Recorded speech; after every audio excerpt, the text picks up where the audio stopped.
अब मैंने इनसे पूछा पेट्रोल, देखिए एक तो बात अच्छी है कि कांग्रेस के प्रवक्ताओं को पता है पेट्रोल और डीजल पर जीएसटी नहीं लगता, वैट लगता है। मान्यवर ये बताइए कि पेट्रोल और डीजल पर क्यों इतनी हाई वैट है यहाँ पर?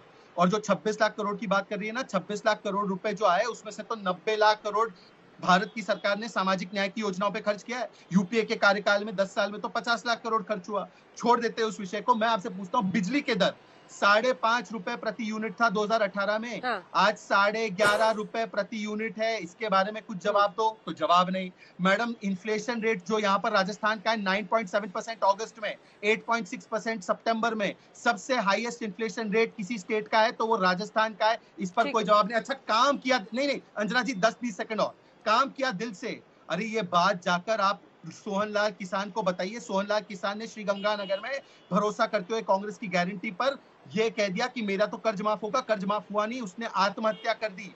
एमएसपी की बात करते हो, 40% देश का बाजरा यहाँ पर देश में जो राजस्थान में उगता है, राजस्थान में एमएसपी बाजरा पर केवल 1500 रुपए मिलती है, बगल में हरियाणा में 2250 मिलता है। ये अंतर क्यों है? और जो बात की इन्होंने तोमर की एक वीडियो की बात की इन्होंने, तथाकथित वीडियो की, जो वो जगदीप ने बताया, उसी जगदीप के वीडियो में अंजना जी, उस जगदीप ने जहां कहा है कि ये अमाउंट हमने लिया था, उसमें दरअसल दिख रहा है स्क्रीनशॉट में कि 8 लाख रुपए का कोविड कोई ऑक्सीजन सिलेंडर कंपनी से वो बात कर रहा है कि तुम मुझे दो।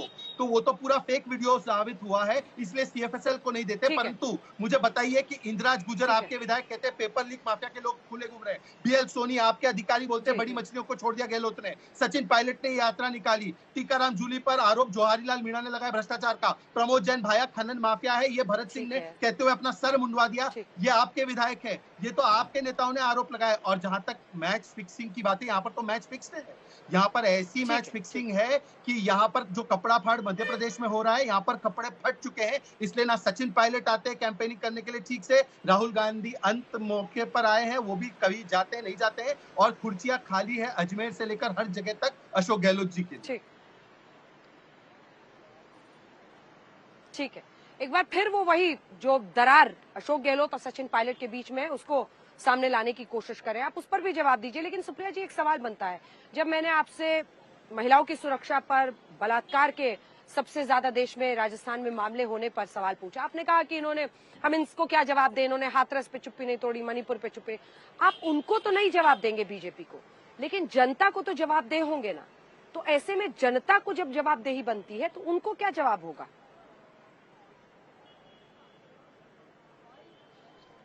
आपकी भी मैं सवालों का जवाब दूंगी, जनता के भी सवालों का जवाब दूंगी। आपने तो सीधा डायरेक्ट क्वेश्चन पूछा था उनकी अंदरूनी कलह का, उनका चेहरा कौन है। आपने अपने शो की शुरुआत में कहा ताबड़तोड़ कारपेट बॉम्बिंग हो रही है, प्रधानमंत्री जी और नड्डा जी और शाह जी और ईरानी जी और फलाना जी और ढिमकाना जी सब लोग आ रहे हैं, लेकिन इस पूरी बारात में राजस्थान के किसी नेता का नाम ही नहीं है। भाजपा की तो यह असलियत है। इस पर सवाल के जवाब से तो ऐसे भागे जैसे बिल्कुल ही गायब हो गया सवाल, सवाल सुना ही नहीं। चलिए कोई बात नहीं। आपने कहा हम लोग यहाँ पर कैंपेन नहीं कर रहे हैं, हमारी जितनी कैंपेन हो रही है उतनी तो भाजपा की नहीं हो पा रही है। प्रधानमंत्री नैरेटिव ही नहीं बना पा रहे हैं, कभी आकर कुछ बात करते हैं, कभी कुछ कह जाते हैं। असलियत तो यह है कि प्रधानमंत्री ने जिस तरह से अपने सबसे प्रबल घटक दल ईडी और सीबीआई को यहाँ पर छोड़ा, उससे जनता पूरी तरह समझ गई कि बड़ी मजबूती से कांग्रेस पार्टी जीतने जा रही है। क्योंकि जब जब मोदी जी घबराते हैं, हम और आप जब घबराते हैं, कभी कोई संकट काल आता है तो हम अपने इष्ट को याद करते हैं। मोदी जी जब संकट में होते हैं और घबराते हैं तो अपने सबसे प्रबल घटक दल ईडी को याद करते हैं। और क्योंकि उन्होंने ईडी को याद किया यहां पर और कर्नाटक में भी किया था, तो प्रबल बहुमत से जीत हुई थी, यहां पर भी प्रचंड बहुमत से जीत होगी। आपके सवाल का जवाब सिर्फ सिंपल है, हम साथ दिख नहीं रहे, हम साथ हैं और हम स्वीप करेंगे राजस्थान और ये देखेंगे। असलियत ये भी, आपने मुझसे महिला पर सवाल पूछा, मैं उसका जवाब बिल्कुल देना चाहती हूँ, लेकिन दो चीजें मैं यहां पर कहना चाहती हूँ। तुष्टीकरण की बार बार बात की जाती है, आपने भी कहा कि मोदी जी मंदिर से शुरू कर रहे हैं, इस मंदिर पर ऐसा हुआ था। आतंकवाद पर कब तक रोटी सेकेगी भारतीय जनता पार्टी? और ये बड़ी मैं गंभीर बात कह रही हूं, आतंकवाद पर रोटी सेकना पाप है, ये कब समझेगी भारतीय जनता पार्टी? और कुछ बातें खुलकर कर लेनी चाहिए और बिल्कुल खुलकर बात कर रही हूं। कन्हैया लाल हत्याकांड उदयपुर में हुआ, 4 घंटे के अंदर दोनों आरोपी गिरफ्तार हुए, मामला फास्ट ट्रैक कोर्ट में गया, उसके बाद एनआईए को दे दिया गया। एनआईए सेंट्रल गवर्नमेंट को रिपोर्ट करती है। कन्हैयालाल के दोनों लड़कों को सरकारी नौकरी मिली और 50 लाख की आर्थिक मदद मिली। उसके बाद पता चलता है कि दोनों आरोपी भारतीय जनता पार्टी की माइनॉरिटी सेल के मेंबर्स थे। गुलाब कटारिया से लेकर बड़े बड़े नेताओं के साथ उनकी फोटो है। इसका क्या जवाब है भारतीय जनता पार्टी के पास? जून 2022 में मामला पहुंचा एनआईए, सारे साक्ष्य है, उन्होंने वीडियो पर कबूलनामा किया है। किस बात का जवाब, किस बात का इंतजार कर रही है एनआईए? लगा ये फांसी चाहिए ऐसे लोगों को? मुझे तो लगता है कि गहलोत जी की कांग्रेस सरकार ने एक बहुत बड़ी अनहोनी उसके बाद होने से बचा ली, लेकिन ये अपनी आतंकवाद पर रोटी सेकना कब बंद करेंगे, मैं ये पूछना शहजाद जी, ये बात मैं खुलकर करना चाहती थी, इसलिए मैंने करी। आप शहजाद जी इस पर जवाब दीजिए, क्योंकि कन्हैयालाल से लेकर हनुमान मंदिर पर जो धमाका हुआ, ठीक है, हनुमान मंदिर पर जो धमाका हुआ उस मुद्दे को आप उठा रहे हैं, वो पूछ रहे हैं क्योंकि अभी तक कन्हैयालाल के बड़े बेटे यश, मैं उनसे मिलकर आई हूँ, उनकी पत्नी, उनके बड़े बेटे यश हवाई चप्पल, मतलब आज तक चप्पल नहीं पहना पिछले 17-18 महीने से उनके बेटे यश ने। उसने अपने बाल नहीं काटे, उसने अपने पिता की अर्थियां विसर्जित नहीं की है। कह रहा है कि जब तक उन्हें फांसी की सजा नहीं होगी वो ऐसा नहीं करेगा। एनआईए क्यों देरी कर रही है? अंजना जी, आप अगर यश से मिलकर आई और आप शायद यशोदा देवी से भी मिलकर आई होंगी, तो उनका जो भी आक्रोश है वो राज्य सरकार के प्रति है, क्योंकि उनका पहला स्टेटमेंट, और आज तक से रिपोर्टिंग निकाल कर देख लीजिए कि सबसे पहले जब इनके ऊपर ये थ्रेट आया था कन्हैयालाल जी पर, तो कन्हैयालाल जी को राजस्थान की पुलिस ने सुरक्षा देने के बदले गिरफ्तार किया।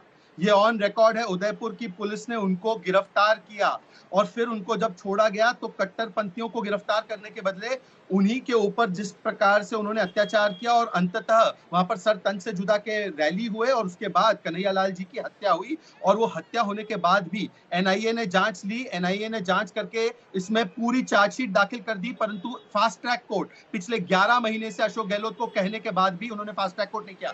ये दूसरा आज तक पर इतना बड़ा झूठ कहती है कि बीजेपी के सदस्य है। मैं चुनौती देता हूं अंजना जी, 1 घंटे तक शो को बढ़ा दीजिए। जो पहली एफआईआर फाइल की गई उदयपुर की पुलिस के द्वारा या राजस्थान पुलिस के द्वारा, उसमें भाजपा का किसी का भी नाम हो, भाजपा की पार्टी का, भाजपा के किसी नेता का, तो मैं सक्रिय राजनीति छोड़ने को तैयार हूं। अन्यथा सुप्रिया सिन्हा सक्रिय राजनीति छोड़ने को तैयार हो जाए अगर उसमें भाजपा के किसी भी व्यक्ति का नाम आए। अरे फोटो दिखाना बंद कीजिए, आप एफआईआर दिखाइए। राजस्थान की पुलिस पर एफआईआर पर भरोसा नहीं है क्या? कोई भी फोटो कहीं से भी दिखा दीजिए और निकलकर बोलकर चल के निकल जाइए। और अगर वो बीजेपी के लोग थे तो बताइए बीजेपी का नाम क्यों नहीं डाला एफआईआर में? क्यों आपने उनको गिरफ्तार नहीं किया? उल्टा आपने कन्हैयालाल को गिरफ्तार कर दिया। अच्छा अंजना जी क्या कहती है सुप्रिया, ईस्ट को हम याद करते हैं। सुप्रिया जी ईस्ट को तब याद किया जब 300 साल के पुराने अलवर के मंदिर को तोड़ने का काम अशोक गहलोत की पीडब्ल्यूडी ने किया।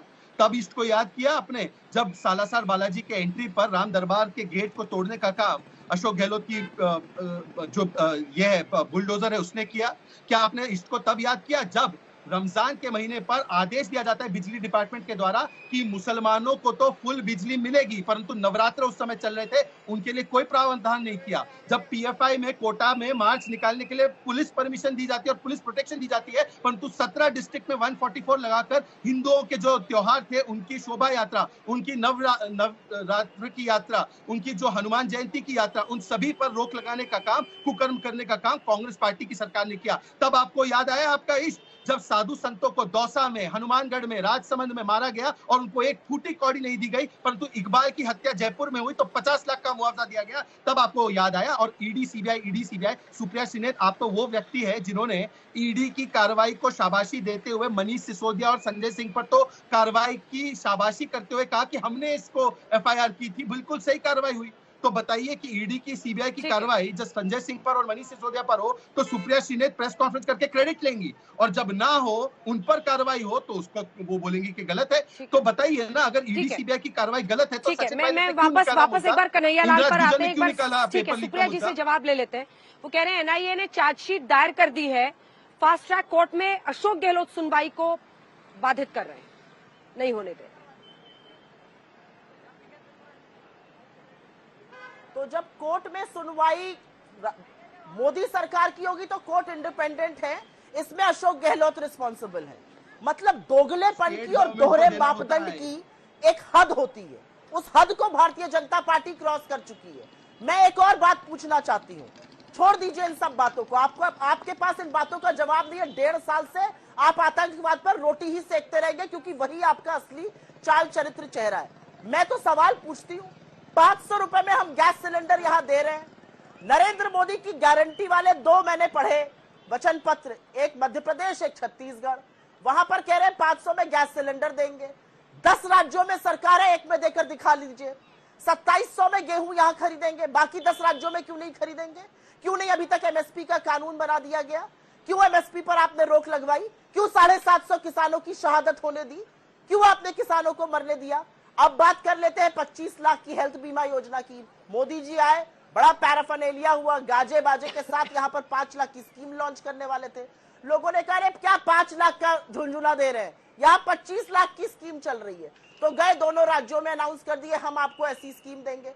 अरे आप देश के प्रधानमंत्री हैं, आप चाहिए तो आज सबको 500 पे मिलेगा गैस सिलेंडर, आप चाहिए तो आज मिलेगा सबको सस्ता पेट्रोल डीजल, आप चाहिए तो आज मिलेगा। मैं आपसे सिर्फ एक बात पूछना चाहती हूँ अंजना जी, पिछले 2 सालों में क्रूड ऑयल 80% दाम गिर गया सबसे पीक पर जाने पर।